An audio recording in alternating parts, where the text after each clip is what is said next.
all of the little logistics. I was someone who grew up with severe allergies. I was allergic to everything. I had chronic pain. I was told by spinal surgery that I'd be a hunchback. If I didn't have spine surgery for scoliosis, by my 20s, I'd be walking with a cane. I had high cholesterol that ran in my family when I was a vegan vegetarian for 10 years, which I'm not anymore, but we'll get there. Okay, good. Just want to preface that. And I didn't recognize it at the time, and it took me well later into my healing journey to realize this, but I also was someone who had 2 near-death experiences before the age of 8. I was chased by a knife and I drowned, and those were the first 2. Fast forward, I got into a lot of holistic methods of healthcare. I dropped out of college, I think 5 times before I got my master's degree. And I originally went to art school for creative writing because I found for me that being creatively expressive is what helped me find my center. And then I went to school for it, we're getting grades, and I'm telling these outlandish stories in my personal essay class. They're like, I don't believe you. I'm like, oh no. Have a Sicilian family on Long Island until it's And I eventually left school. I became a massage therapist. I became a holistic health coach.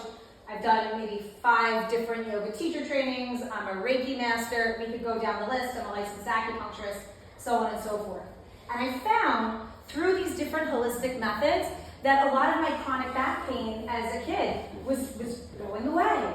A lot of my allergies, I take no medications, I've lowered my cholesterol 100 points, all holistically, and not even just taking supplements, because honestly, a lot of holistic practitioners are no better than allopathic medicine doctors. They say, take this herb instead of this pill, and don't take responsibility for your health. But it took me a long time to realize that it's way more comprehensive. And our intent here is to teach people about holistic healthcare. And it really mimics everything that Janine and Jenna and Mary were saying. It's not addressing your body and your mind in one fashion. It's doing all of it. Because if you go to a specialist, you are going to get a specialized little fragment of what's going on in your body. Because no one's looking at your tonsils when they're checking out your breasts. No one's actually thinking about the mental and emotional component that goes into your cancer, even if you're just 3 years old. Even if you're just 3 years old. So I became a massage therapist, did a bunch of this stuff. Yeah. You can look at my bio online.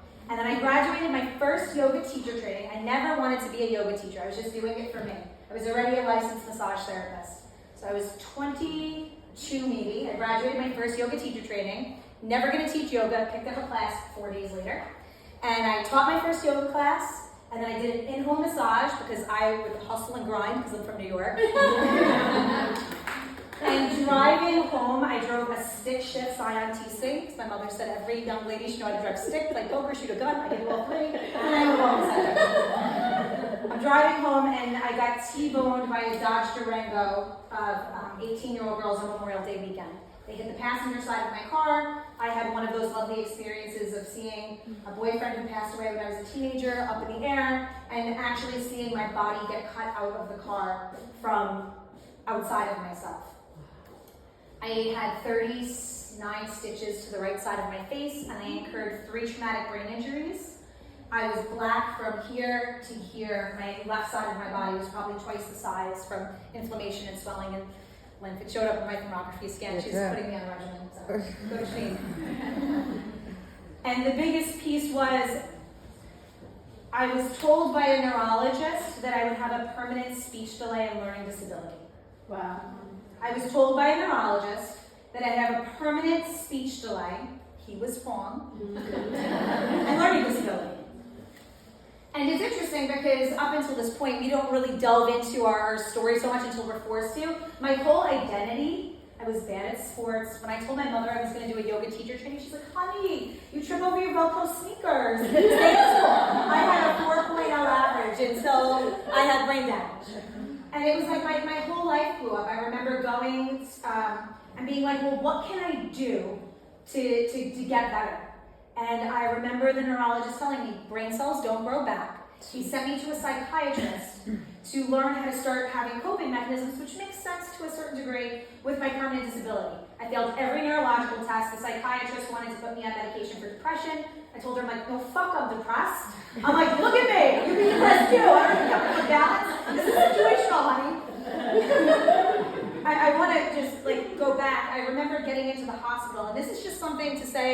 the Western medicine model. I was going to say mafiosa. Yeah. Is I did not want to take morphine because I was impaired, but I was cognitive enough to know that I was impaired. And they started giving me morphine, and I thought I was abducted by aliens. Maybe it was DMT release. I was like pulling the IVs out. I get there, and I'm like, I don't want your morphine. And I remember saying, but I was in so much pain. I was like, give me a Tylenol. And I take nothing, but I was like, give me a Tylenol. It's really bad. And they said, no. The doctor prescribed you morphine, and he went home for the night. The only thing I can give you is morphine because you're not cleared for anything not as strong as morphine. Just to think about that. I have 39 stitches to my face, and because I was not taking the morphine, I got all 39 stitches without any painkillers.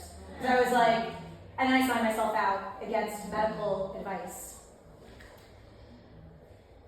I got to a place where I was like, well, how am I going to get better? Because the doctor wants to put me on medication. He's already giving me an attitude of like, I did not want to be called dumb, and I was dumb. I couldn't get a declarative sentence out of my mouth. And I was finishing up my degree at Hofstra in exercise science after art school. And I couldn't take any of my classes because I wasn't allowed to run, or I could have an aneurysm, and that was legitimate. So I'm really Taipei. I decided to sign up for a 10-day silent meditation retreat because if I couldn't walk, I couldn't run, I couldn't do anything else, I was going to be the best damn meditator ever. And what I realized in 10 days of sitting silently by myself and watching my mind, which never got quiet. People think you go to these things and you become, no. I was like, Jesus, I'm a psychopath. Okay, but now I'm really clear. And it made me see how much my mind would influence my body, specifically. Because during the meditations, they would say, like, no one came around with a whip or a taser, but they'd say, don't move. And I'm like, you're telling me not to move. I'm going to do it right. I'm going to be good at meditation. So I'd sit there, and then in the first 14 seconds, I'd be like, my shoulder is killing me. It's 2.5 hours before a pee break. And then I'm obsessing over my shoulder. That was my one point of focus. Until all the pain went away, and then my head hurt instead. And then my knee hurt. And then I had a moment of bliss, and the second I recognized it, everything hurt. But what was really fascinating about Vipassana, or this Buddhist meditation, was I was not doing anything. I was sitting perfectly still, and the physical sensations in my body were changing. And I was like, holy shit, I'm not doing anything. And there's still an effect. Which for me really gave me a first-hand experience of how powerful our mind is in terms of how our bodies respond. And I was always into holistic medicine. I became an acupuncturist. We will tell you that the root of all disease is emotion. Mm-hmm. The root of all disease is unprocessed emotion. And it doesn't mean that you have to have cancer when you're 3 years old or a terrible traumatic experience. I give the example that there could be someone on Long Island, I know it's not any of us in this room, that they break a nail and it is trauma. Oh, it's like, I'm having a meltdown. And I'm not making fun of anyone. The emotional experience that you're having, it doesn't matter what happened. It matters how you react, and that's what gets lodged in your body. Yep. So after being told that I would have a learning disability for the rest of my life and basically be a vegetable, I finished school. The running joke was I got a 399 after brain damage because I got an A- in my nutrition class that was teaching the food pyramid, and I was pissed.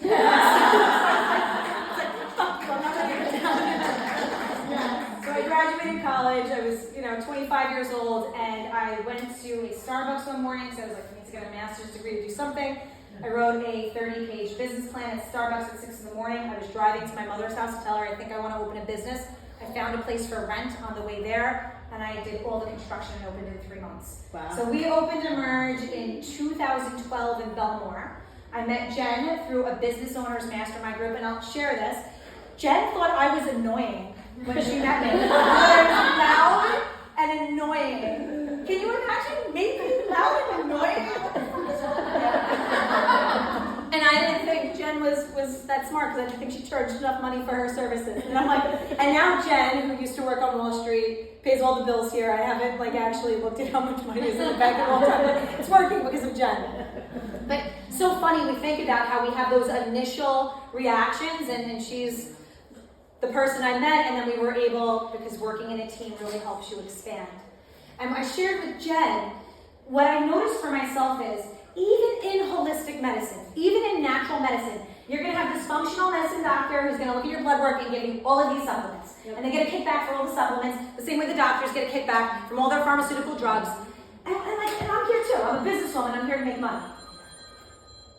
That's my mother. She comes in and she likes to phone, you know. Or you have an oncologist who's looking for cancer. Or you have a foot specialist. Or you have a Reiki healer who's saying, you know what, it's your auric field, but what the fuck are you eating? What are you drinking? Who are the people you're hanging out with? That's all part of it. And I was like, I don't want to be just another natural medicine facility that's operating in an allopathic way. And allopathy means symptom management. You have a problem, I'm going to put you in this category, and then I'm going to give you the same prescription that I give to everybody else. And I'm going to say hands down, because the women here are going to, I'm not moderate. I'm what's considered extreme. I can't tell you how many women specifically I've worked with autoimmune disease. Yes, they all have real symptoms. I'm not gaslighting anyone. But autoimmune disease has a mental and emotional component. It has a nutritional component. It has a lymph component. It has a spiritual component. And there's physical things as well. But my practice now is when they get sick and tired of working with their doctor, they're like, I'm looking for an alternative approach. And then we realize that comprehensively, you can actually take ownership over your body. And I'm really good. I like how Jenna used the term holding space. We're in a place now where all the holistic people want to call them healers. I was a Reiki master at 20. I wasn't old enough to drink. I wasn't a master at anything. And I'm not diminishing Reiki. I'm not saying that energy healing isn't good. But our certifications and all that other stuff mean jack. Because it's the individual who's going to be in a space within themselves, and their body is what does the work. Yes, can we have influence? Can we eat better? And will that help? Can there be someone that we feel safe enough around to be vulnerable, that we can actually tap into our emotions to actually start the cascade of the healing process? Absolutely. But I'm not healing you, and Jenna's not, and Mary's not, and Jeannie's going to tell you this is what you got to do so no one has to heal you in the first place. But the problem with our Western medicine model, and it is a mafia, is that we have created a mental story around there is someone outside of you who has the medicine to fix you. And you know what that is? That's religious extremism, Fauci. Yep. That's religious extremism. Because we're saying, I have something that you don't have, you're not good enough, you're lacking, you're not powerful enough, and you're going to be stuck without me. And there's not one person in this room that doesn't have the innate capacity within themselves already to heal themselves. Now, the other piece is we are human beings who are social beings. That is how we thrive. So anyone telling you social distancing is for your health is a liar. Because the way that we heal individually in our sovereignty is through community. Yep. And that's why everything that Jen is doing, bringing women together, bringing men together into the women-owned businesses, I'm into that as well. But bringing people together, this is part of our healing. Because individually, you can't change anybody else in the world. You can change yourself. But when you change yourself, you're actually doing the greatest service to humanity because you are actually taking your responsibility for your role in collective healing. And we can do that when we're together because it's energy and it's mindset and it's frequency. And that's how we heal together. But at the end of the day, there's no one thing or no one service or no one practitioner that's going to heal you. And I have this really great, $100,000 room with like things that looks like the Matrix, and people have gone into remission after going in there for 4 sessions. People have gone in there and had a little bit more energy before they passed away. We have acupuncture, we have massage, you can do all of this other stuff. You have to see what you do to light you up, and that's the right modality for you. Yep. And only you are going to know that. So yes, I've had 3 near-death experiences, and I think that is actually more credential than all of my certifications. I have a lot of the same ones. But I know that how to be healthy. And that's how to listen to my own body and let my body express the plethora of emotions that come up because none of them are wrong. And when we get out of repression, because we all got sticks up our ass, it's true, Well, actually, Mary did say she lived in California. At least we're honest here in New York. At least we don't repress anything. You know, wellness center, I'm a Reiki master, I drop a few F-bombs, you know, it's fun. But when we get to a place where we can have vulnerability, because a safe space doesn't mean we don't offend anybody. A safe space means that we are going to let you express yourself even if we think it's ugly. Even if I disagree with you.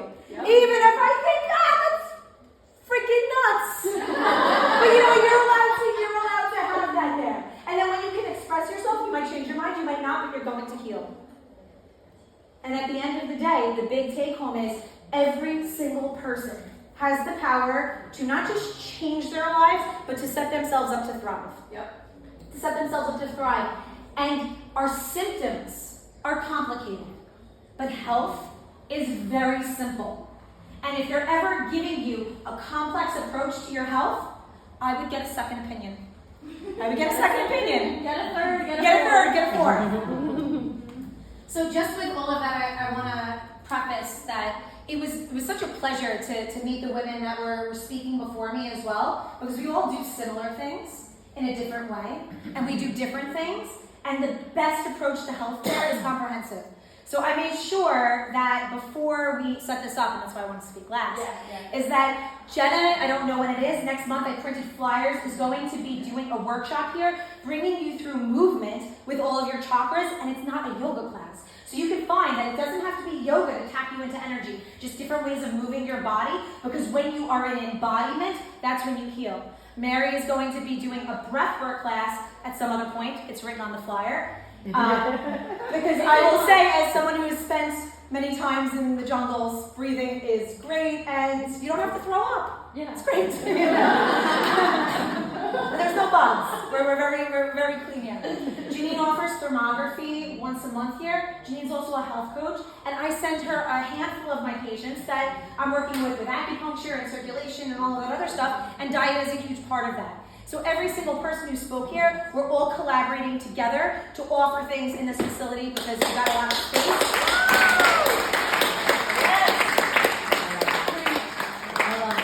At the end of the day, do it or don't do it. You will heal just being around people in a like mind, and that doesn't mean you agree a like mind just to do better for yourself. I love it. And my mother is the landlord. Santa, she's reading my room.